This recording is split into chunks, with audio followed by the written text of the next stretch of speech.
नमस्कार, मैं शीतल पी सिंह, सत्यहिंदी.com पर आपका स्वागत है। आज अचानक हमें सतपाल मलिक साहब मिल गए। हम लोग हरियाणा भ्रमण पे हैं, आप जानते ही हैं, लेकिन उनका टाइम मिल गया तो सतपाल मलिक साहब के यहाँ मैं पहुंचा तो मेरे दो और मित्र पत्रकार संधू साहब और शिवरान साहब वहाँ थे। तो एक छोटी मोटी प्रेस कॉन्फ्रेंस जैसी हो गई। मलिक साहब हमेशा बड़ी इंटरेस्टिंग बातें किया करते हैं, आप जानते ही हैं। उनके पास बहुत सूचनाएं हैं। वो चूंकि सरकार में और जम्मू कश्मीर के गवर्नर रहे, पटना के रहे, मतलब बिहार के रहे और उत्तर पूर्व के राज्यों के भी रहे और शायद गोवा के भी रहे। और इसके अलावा वो बहुत पुराने राजनीतिज्ञ हैं। उत्तर भारत को दूसरों से बहुत बेहतर और बहुत समय से समझते रहे। तो इसलिए हमने उनसे बातचीत की। बड़ी इंटरेस्टिंग बातें उन्होंने बताई आज के राजनेताओं के बारे में, खासकर प्रधानमंत्री जी के बारे में, देश के गृह मंत्री जी के बारे में और राहुल गांधी के बारे में। तो आपके सामने पेश है उनसे हमारी बातचीत। और इसमें जो आपको बहुत सारा उनसे बातचीत में हमेशा ही ऐसा हुआ है कि बहुत सारी ऐसी नई सूचनाएं सामने आती हैं और नई तरह की सूचनाएं, बहुत जो राजनीति के उच्च पायदान हैं उनमें जो कुछ जैसे घट रहा है उसको वो बताती हुई हमारे आपके सामने आती है। तो देखिए उनसे बातचीत। वैसे ये जरूर था कि पार्लियामेंट में पिछले 19 के चुनाव से काफी इनका परसेंटेज ऑफ वोट गिरा, डिक्लाइन हो चुका। आज आप वोट कराएं तो पता ही नहीं चलेगा। वो तो उस वक्त अंदाजा नहीं था कि इतने गिर जाएंगे। बिल्कुल। अच्छा, लोगों को ये लग रहा था कि शायद ये आ न जाए। क्या पश्चिमी उत्तर प्रदेश में भी कुछ इम्प्रूवमेंट होगा पिछली बार से? हाँ, पश्चिमी उत्तर प्रदेश तो बिल्कुल खिलाफ है बीजेपी से। बीजेपी हो गया था एक जमाने में, लेकिन अब बिल्कुल खिलाफ है। पार्लियामेंट में भी सारी सीट हराई है आरएलडी के अलायंस के बावजूद। मतलब अलायंस को तो माना ही नहीं किसी ने, बल्कि गाली देते रहे इसको। अच्छा, क्या किया इसने, डूब गए जी। क्या देश की संभावना आपको आने वाले दिनों में क्या लगती है? क्या ये एनडीए पूरा टाइम अपना पूरा कर पाएगा या बीच में कुछ दिक्कत आएगी? कंट्राडिक्शंस बहुत हैं, झगड़े बहुत हैं। मोदी खुद बहुत डिमोरलाइज हैं जी, वो छोड़ के भी चल सकते हैं बीच में। चूंकि आपका अनुभव रहा है उनके साथ काम करने, छोड़ के भी जा सकते हैं। क्यों नहीं जा सकते? जब खराब होने लगती चीजें तो हाथ डाल देता आदमी। ब्रेकिंग बता रहे सर, यही है ब्रेकिंग सर, यही है ब्रेकिंग। सही बात। व्यक्तित्व किस तरह का है सर कि वो चैलेंजेस एक्सेप्ट कर नहीं पाते हैं या थोड़ी सी डिमोरलाइज हो जाते हैं? जब तक उनका वन वे ट्रैफिक चलता रहे तब तक तो बड़े बहादुर हैं। जैसे ही कोई चैलेंज आता है तो दुबक जाते हैं। कि वो बहादुर नहीं है, तो डरपोक है बहुत बड़े पैमाने। लेकिन अमित शाह जी के बारे में आपका क्या एक्सपीरियंस है? अमित शाह से बहुत बेहतर है मोदी से। अच्छा, जबकि लोगों को अदरवाइज उनके बारे में कंसेप्ट है, पर अमित शाह मेरे बढ़ते में बहुत अच्छा। अच्छा, ये अच्छा किस सेंस में आपको लग रहा है? कंसर्न है, बदतमीज नहीं है और रंजीतपुर नहीं है इनकी तरह। ये तो अब आप देखिए, मैं इनके खिलाफ क्या बोला? मैं तो सही बात बोला किसानों की। मेरी सारी सिक्योरिटी विड्रॉ कर ली, मुझे मकान नहीं दिया। कश्मीर के गवर्नर को मकान मिलता है, मैंने 370 हटाई। मुझे पाकिस्तान से भी खतरा है, कश्मीर से भी खतरा है। मेरे पास एक आदमी सिक्योरिटी का, वो भी नहीं मिला होगा आपको? नहीं, हमें तो नहीं दिख रहा। मेरे गांव में 200 साल पुरानी हवेली हमारी, उसमें भी रेड करा दिया। सीबीआई का सारे मेरे कुलीग्स हैं, मेरे कर्मचारी, सबके रेड किए, सबके फोन रख लिए। तो ये इस बदले की भावना से काम करता है। ये जो गठबंधन, इंडिया गठबंधन नाम से बना है, जिसने 234 सीट का परफॉर्मेंस दिया, ये आपको लग रहा है कि चलता रहेगा? हाँ, चलता रहेगा। कहाँ जाएंगे?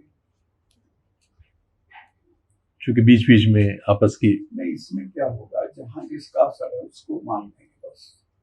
फिर 1 to 1 हो जाएगा। एक के मुकाबले उम्मीदवार इतना ही हार जाएगा। इधर ये डाटा सब जगह से आ रहा है कि राहुल गांधी की इमेज बहुत इम्प्रूव हुई है। बहुत मामूली नहीं, बहुत। और मैं तो 4 दिन पहले उससे मिलकर आया हूँ। 100% सोना इसी मेरी कुर्सी इसी में था, व्हील चेयर पे। तो उनके रैंप नहीं थी, इन्होंने उतारी 2-3 सीढ़ी।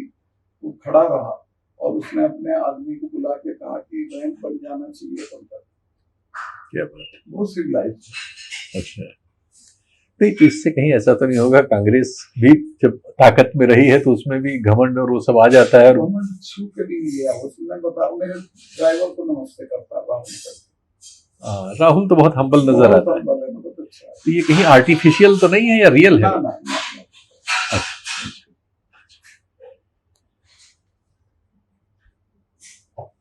जी, आप सर, आप लोग कुछ मेरा तो सर ये मोदी जी वाली बात अगर थोड़ा सा और एक्सप्लेन कर दें, क्योंकि एक इमेज जो जनता में है और उसी की वजह से वो बार बार वोट ले पाने में कामयाब है कि बड़े मजबूत व्यक्ति हैं, स्ट्रॉन्ग डिसीजन मेकर्स हैं, तो वैसा है नहीं। बिल्कुल नहीं। आपको एक घटना याद दिलाता हूँ।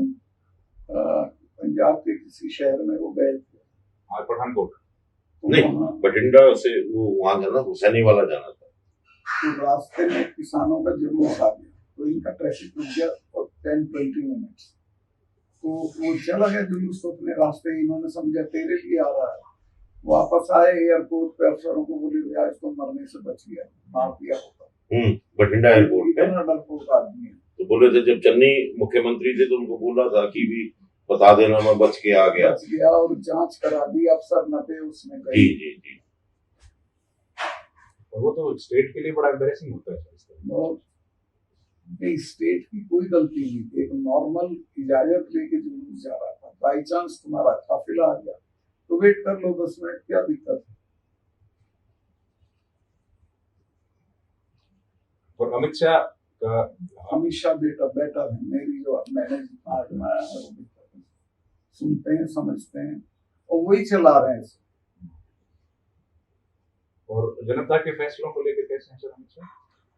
जनता के फैसलों को भी लेके ठीक है। अच्छा, कई बार इस तरह की बात हमारे यहाँ भी होने लगती है, वैसे तो इसका बहुत आधार नहीं है।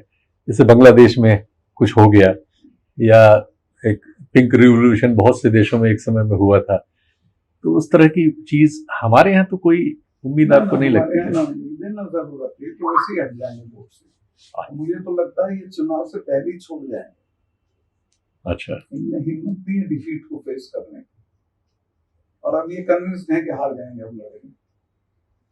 ये तो दो इनको पार्टियां मिल गई हैं जिसकी वजह से राज कर रही है, लेकिन ही श्योर के next time is not coming. तो इस बीच में उत्तराखंड चले जाएंगे।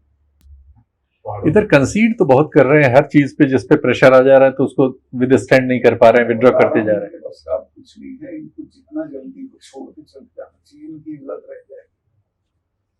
दूसरा आपको क्या लगता है हरियाणा के चुनाव, महाराष्ट्र के चुनाव सब हारेंगे? बताओ मुझे कहीं। आप तो सब जगह गए हुए। जी हरियाणा हारेंगे बैडली, जी महाराष्ट्र हारेंगे बैडली, जी।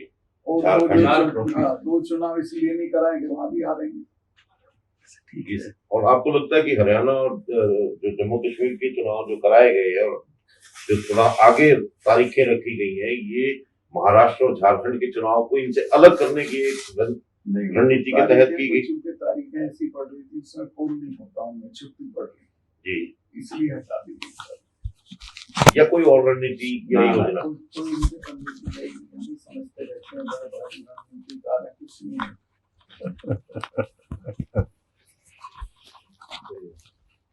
ये बात तो और सर काफी लोग इमेज वाली जो बात है ना, ये तो इतना माहौल इन्होंने they have spent lot of money on image building. अब तो कोई इमेज नहीं, आप बताओ। अब तो क्लैरिटी आई। इन्होंने बहुत रुपया खर्च किया राहुल की इमेज खराब करने में। राहुल तो अब जा रहा है और ये डाउन जा रहे हैं। तो सर आपने 370 हटाई, उसका समय अभी उसके जो चुनाव होने जा रहे हैं उस प्रदेश में, आप कैसे देखते हो कि उस प्रदेश में चुनाव बड़े स्मूथली हो जाएंगे या कोई ऐसी दिक्कत आने वाली है? जब 370 हटने की बात थी तो दिल्ली में बहुत पैनिक था, जी, पता नहीं क्या हो जाएगा। खून खच्चर महबूबा बयान देती थी, खून की नदियां बह जाएंगी, जी, तिरंगा उठाने वाला नहीं मिलेगा। मैंने अरेस्ट कराई, कुत्ता भी नहीं भौंका और एक चिड़िया नहीं बोली, स्मूथली सब हो गया। जी। अब वहाँ वो लोकतंत्र की बहाली और लोगों का जो विश्वास है लोकतंत्र में, क्या उतना रहेगा? ये गलती कर रहे हैं। इनको चुनाव से पहले स्टेटहुड वापस करनी चाहिए। ज्यादा चोट उनको स्टेटहुड की लगी थी, कश्मीरियों को भी और जम्मू वालों को। स्टेटहुड वापस करो उनको। वो क्यों नहीं कर रही है? ये डरे हुए हैं कि सब पुलिस हमारे अधीन नहीं रहेगी। पुलिस वहां की फेथफुल है पूरी तरह, कहीं गड़बड़ नहीं करेगी, लेकिन स्टेटहुड वापस करना चाहिए। वहां के चुनाव में आपको क्या लग रहा है, जम्मू कश्मीर में क्या नतीजे आ सकते हैं? नतीजे तो ये आएंगे, बीजेपी नहीं आएगी, बाकी कुछ आए। अच्छा अच्छा जम्मू में भी नहीं आएगी। अच्छा, तो जम्मू में उसको कौन रिप्लेस करेगा? बीजेपी को रिप्लेस करेगी कांग्रेस, रिप्लेस करेगी वो एनसी। हाँ, एनसी। सर आपने 10 साल इस राज को देखा है, तो आप अगर भ्रष्टाचार की बात करें, क्योंकि बहुत से मामले आपके सामने आए भ्रष्टाचार के इसी राज में, और इन्हीं लोगों के कुछ इनके लोग थे जिनके सामने नाम भी आए, आप कैसे तुलना करेंगे कि कांग्रेस के काल में और अब के काल में क्या भ्रष्टाचार में कोई कमी आई है, या भ्रष्टाचार वैसे ही है, या वो दृष्टिकोण अभी तक वही बना हुआ है? तुलना तो नहीं करनी चाहिए, पर कांग्रेसी भ्रष्टाचार करते थे तो आपको मारते नहीं थे, गाली नहीं देते। ये तो भ्रष्टाचार भी करते हैं, गाली भी देते हैं, मारते थे। कांग्रेसी बिना लोग थे, हल्के स्वभाव के लोग थे। अभी वर्तमान में जो समाज में जो नफरत और वैमनस्य का एक माहौल और डर का माहौल बना हुआ है, तो आपको क्या लगता है कि ये दृष्टिकोण की वजह से है, या किसी नीतिगत नहीं, तरीका? नीति तो नीति है, डराओ, डर जाए तो वोट लो, लेकिन अब लोग उससे बहुत आगे चले। लेकिन सर, इंस्टीट्यूशंस पे जिस तरह से कब्जा नजर आता है, डिफरेंट हाई कोर्ट्स के जिस तरह से फैसले आते रहते हैं, बहुत जगह जहां जहां विपक्ष की सरकारें हैं वहां गवर्नर का हाउस और हाई कोर्ट दोनों अपोजिशन की पॉलिटिक्स करते हुए नजर आते हैं। आपको मैं बताता हूँ, जितने सेंट्रल यूनिवर्सिटी के वाइस चांसलर्स लगाए गए, मैं था जी, मेरे ऊपर खुद प्रेशर आया, मैंने सामने सुनी जी, सब जगह आरएसएस के आदमी थे। जी। आरएसएस की सिफारिश के बिना दिल्ली यूनिवर्सिटी के टीचर का भी अपॉइंटमेंट नहीं हो सकता है, आप पता कर। नहीं, आप बिल्कुल ठीक कह रहे हैं, ऐसी शिकायतें हैं जी। तो ये जो संवैधानिक संस्था है सर, जो राज्यपाल का एक संवैधानिक और गरिमापूर्ण पद है, और उनकी जो अपने कार्य क्षेत्र है, उसमें जिस तरह से एक इनका दबाव आता है, और वो एक संस्था जो कमजोर की जा रही है। असल में गलती राज्यपालों की भी है कि वो दबाव में आते हैं। मेरे यहाँ तो इन्होंने जब ये बन गया, यूटी बन गया, ऊपर वाला जो इलाका है लद्दाख वाला, तो ये आगे आरएसएस के चीफ वहाँ के जम्मू कश्मीर के, और एक नाम ले आए जो जम्मू का रहने वाला, पादा करके उसका नाम था, उसको किया जैसा भी इसको वहाँ का बीसी बना हुआ, नई यूनिवर्सिटी बनी थी वहाँ। मैंने कभी जिनके लिए यूनिवर्सिटी बनी उनका बीसी जाएगा, तुम्हारा जाएगा। बड़ा झगड़े मैं बिल्कुल नहीं करूँगा। वो अमित शाह के पास आके सब मारने गए, अमित शाह ने कहा वो नहीं मानने का, वो मेरिट पे करेगा। मैंने नहीं अपॉइंट किया, मैंने वही किया जो वहाँ के चीफ सेक्रेटरी रिटायर हुए थे, वहीं के रहने वाले थे, बहुत ही ईमानदार थे, उनको बीसी बनाया। तो ये कुछ तो गवर्नर्स भी अपनी फर्दर तरक्की के लिए झुकते हैं, गलत काम करते हैं। आज की राजनीति में और पहले की राजनीति में क्या अंतर देखते हैं? आप सब जानते हैं। देखिए, पहले राजनीति आजादी के फौरन बाद जो थी, वो तो एक तरह से कर्तव्य करके लोग करते थे। इसके बाद वो कारोबार हो गई, और अब तो टोटल बिजनेस हो गई। अब उसमें कोई आइडियलिज्म नाम की चीज बची नहीं है, सिद्धांत नहीं बचे, मूल्य नहीं बचे।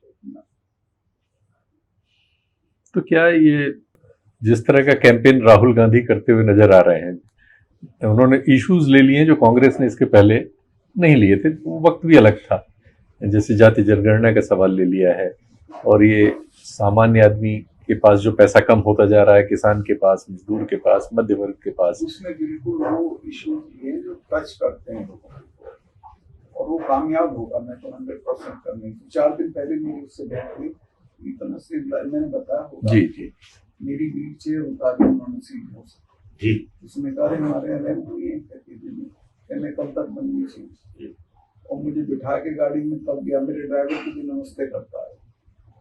यहाँ तो दो आने के नेताओं के लड़के जो लाटते नहीं है नहीं, लेकिन क्या वो ऐसा कर पाएंगे जो कह रहे हैं, जो बातें? हाँ कर पाए, उसका टोटल करता है उसकी पार्टी। चूंकि पार्टी जो है पहले तो अपर कास्ट के ही लोग लीड करते रहे हैं, अब ये जो अब सवाल वो नहीं उन्होंने, है, वो नहीं है, हम बदल गया पूरा सिस्टम। अच्छा, तो जब उनसे राहुल से आपकी चर्चा हुई तो किसानों के मुद्दों पे आपसे कोई विशेष बात उन्होंने जानी? मेरी कोई विशेष बात नहीं, मेरी तो ये हरियाणा के संदर्भ में बात हुई। मतलब मैं हरियाणा में जाऊंगा कैंपेन करने के बाद, तो खुद ही रिक्वेस्ट करने वाले थे, उन्होंने वेणुगोपाल की ड्यूटी लगा दी कि आप टाइप कर लेना, आपको जहाँ जहाँ जाए। और कोई मैंने बात नहीं की, ना टिकट की, ना किसी चीज की।